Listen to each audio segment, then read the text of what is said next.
guys, இன்னைக்கு என்னோட birthday. என் பர்த்டேக்கு என்ன gift வாங்கி கொடுத்தாங்கன்னா செஸ் போர்டு. வாங்க இப்போ நம்ம இதை ஓபன் பண்ணி பார்க்கலாம். வாங்கி கிஃப்ட்லாம் கொடுத்தாங்க. நைட் ஆயிடுச்சு. கேக்கு ஒரு 12 மணி தான் ஆகும்.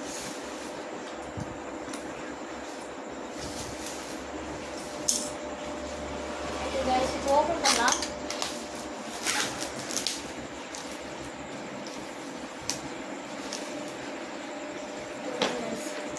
வெயிட்டாக இருக்குது, ஃபோல்டபுள் மேக்னெட்டிக். இது வந்து நாங்கள் மிக்சர் ஸ்டோர்ஸில் வாங்கினோம். ரேட் வந்து 549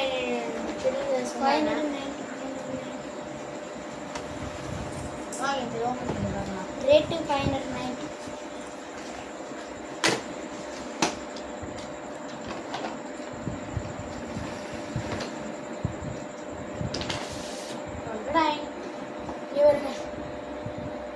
இதை இப்படி ஓப்பன் பண்ணால் இதுலேயே பீஸ் கொடுத்துருவாங்க கைஸ். பிளாக்கும் இருக்குது, ஒயிட்டும் இருக்குது. இது வந்து மேக்னெட்டிக் கைஸ். பாய்.